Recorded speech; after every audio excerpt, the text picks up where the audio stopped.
Ladies and gentlemen, welcome back to the Rafa Leduc Page Guy channel. It is I, Leduc, back here once again for another video. Been a while since I did one, but I figured I would do one. And finally doing maybe one that's a little bit more positive in light. This Sunday, May 10th, Mother's Day, will be WWE Money in the Bank. As I have the briefcase here, figured I put a proper gimmick for this Sunday show, as this show is taking place this Sunday, still amid the everything that is going on around with the coronavirus, the COVID-19. So let's get down into it. Let's get on down to the nitty gritty. So, Money in the Bank 2020 will be taking place live at the WWE Global Headquarters in Stamford, Connecticut, at the Old Time Towers, where at least what we are confirmed will be where the two Money in the Bank matches will be taking place, the men's and the women's, which also taking place simultaneously. So it should be making for some sort of interesting cinematic sort of way to have this match, which WWE has been doing a lot of cinematic matches as of late, such as doing the Boneyard match, the Firefly Funhouse match, the one last beat between Gargano and Ciampa on the NXT show that was sort of what replaced Takeover Tampa, and this of course with the what's going on, they're still doing that. Because originally, Money in the Bank was planned to be at the Royal Farms Arena in Baltimore, Maryland, but the state issued a stay-at-home order that would go into effect for May 10th, 2020, which forced Royal Farms Arena to cancel the events, issue refunds, and WWE forced to sort of replan. Now, we're aware that the two Money in the Bank matches will be in Stamford. As for every other match, we don't know, are they going to be Stanford on the roof or at the Performance Center, since Money in the Bank is most likely going to be was most likely pre-taped. So it's interesting. Let's get down to the matches and the storylines coming into the matches, and let's go from there. So we have 8 matches announced for Money in the Bank. 2 more were announced today. One was announced actually for the pre-show, so we're getting into that one first. Jeff Hardy takes on Cesaro. Now, him taking on Cesaro was a little bit weird. I figured they would have done Hardy versus Sheamus, considering that they have been sort of teasing a Sheamus-Hardy match with every time Sheamus would have a squash match on SmackDown, squashing a talent, one of the NXT guys or whatever the fuck. They would always have, then they would talk about Jeff Hardy, and they've been airing these vignettes the last couple of weeks about, the debut, the rise, the fall, and now the redemption, now the return. And I thought they would have done him versus Sheamus, but I guess Hardy versus Cesaro. I guess Hardy's going to win this one, and they're going to keep Hardy versus Sheamus for whatever pay-per-view is next, because that's the other thing. We have no word on what pay-per-views are coming next, because WWE is sort of forced to take this with a month-per-month period. Now, I know a lot of people are saying that, WWE should just cancel everything, just give breaks, and the declining ratings is a very visual representation of that. They've been clocking the lowest ratings of all time with these last few episodes of Raw and SmackDown. And, every episode has its own issues. Some storylines are really weird. They have, arguably could say they have champions on the wrong brands. And, you even have, like, Becky, who's not even on Raw the last 3 weeks. And I understand she was supposed to take time off the WrestleMania anyways, but they had her retain, and it was just, if they would have had her retain, I would expect her to just still do it, but she took a break. So, back to the original point, Jeff Hardy versus Cesaro. This could be a really good match if Hardy's on his game and Cesaro's on his game as well. This could be a very entertaining and fun match. For this one, I'll go with Hardy taking the win here. Now, this next one was also announced today. R-Truth taking on MVP. Now, I know MVP since he came back at the Rumble. He's had sort of a part-time role. He has hosted a few MVP VIP lounges. He was sort of involved in the Randy Orton Edge thing. Now he had wrestled a few matches. He wrestled Apollo Crews to qualify for Money in the Bank, but he lost. And now he's supposedly going to be sort of managing this team of Shane Thorne and Brandon Vink. Shane Thorne, who used to be part of TM61, until Nick Miller asked for his release, so Shane Thorne was the only one that he was sort of left on his own to fight on his own, if you will. I have a feeling maybe MVP could win this match here. I have a feeling like MVP's probably gonna have his, those two guys are supposed to be his, his new clients or whatever. They could get involved, and I think I could see MVP win. Remember, consider this: MVP hasn't won a match since he's come back. All right, up next, title matches. We're gonna start off first with the Fatal 4-Way Tag Team match for the SmackDown Tag Team titles.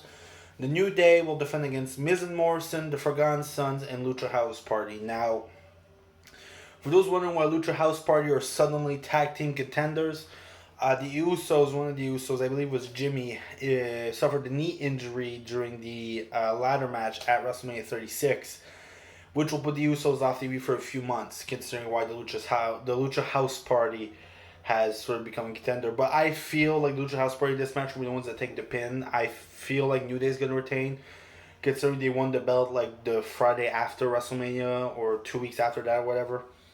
And I have a feeling that Lucha House Party is going to, take the pin here for the New Day.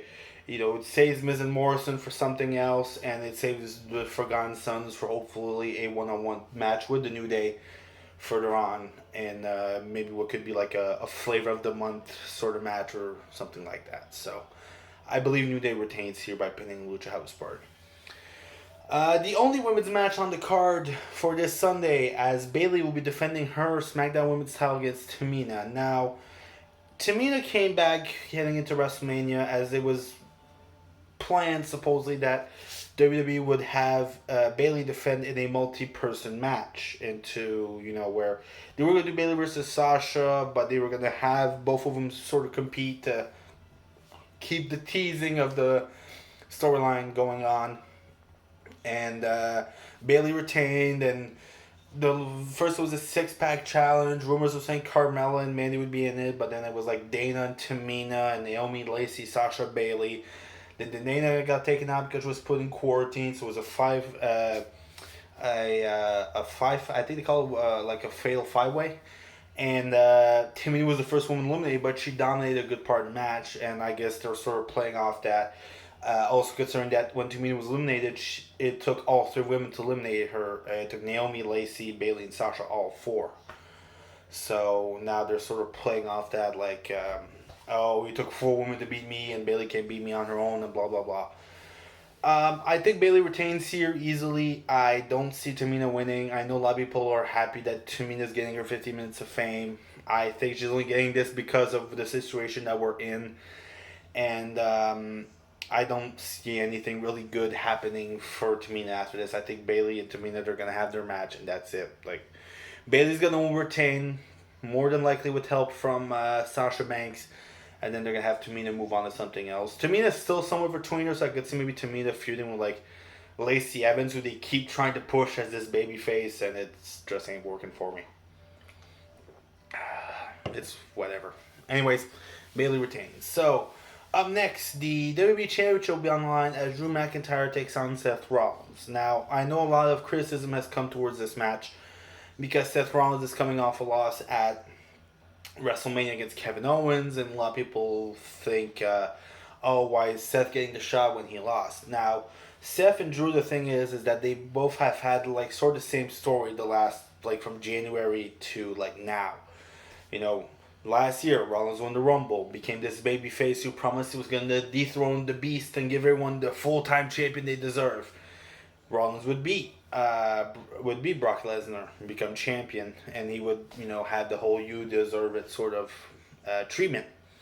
Drew McIntyre wins the Royal Rumble, is promising to be this babyface champion, this full-time champion that we need, and how Brock is this, Brock is that. Wins the belt at WrestleMania, and gets the sort of "you deserve it" chant. More online now, not in the crowd, considering that they don't have people in the PC. So I felt like this story was one that was going to be done anyways at some point, McIntyre versus Rollins. It just turns out that they end up doing it now because I guess they didn't really have anywhere else to turn for McIntyre. If Owens was the plan, I heard Owens got a knee injury that's not too severe. He reported to RDS, le réseau des sports here in Quebec. So hopefully that's not too severe, and he'll be back in action at some time. If a match could seal the show, that I think definitely can be one. But it's also hard to really judge matches, at least in my opinion, because I like to judge matches how much the crowd is into it as well. And when there's no crowd, it can be really rough to judge matches by how good or how bad they are. So most time it'll be like, oh, there was missing a little bit something, and I guess what's missing is like this, like the crowd, like either the crowd booing or cheering, or just being alive, or being active. I feel is something that's really sorely missing. That some matches will be sort of shown for weakness such as that, and I hope McIntyre and Rollins isn't that. But I have a feeling it could be. But I still feel like if you ask me what could be match of the night, I could definitely say that. Up next, the last singles normal match before we get to Money in the Bank. Braun Strowman defends his Universal title against Bray Wyatt. Now, there was a rumor that story was going to be done earlier this year for Bray, I guess before Bray was going to go on to face Roman at WrestleMania. Plans changed, and then became Goldberg, then was going to be Goldberg beat Bray, then was going to be Goldberg versus Roman, but then Roman pulled out, and that was Braun. So they're doing it. Titles change hands. Now, I will point out, this says Bray Wyatt, and the way Bray has been portraying himself on TV, this will be Bray Wyatt, the character, the Firefly Funhouse Bray Wyatt, the one we saw like at TLC face Miz. Now, I definitely think Braun Strowman will retain here. I know a lot of people are rooting against Braun, period. I think Braun Strowman will retain here. I think it could be the right call, because this could be a feud if booked properly, which I know a lot of people always automatically assume the negative, but I am going into this with hopefully an open mind and an open hope for this feud. Braun beats Bray, then it could put the Fiend in for next pay-per-view.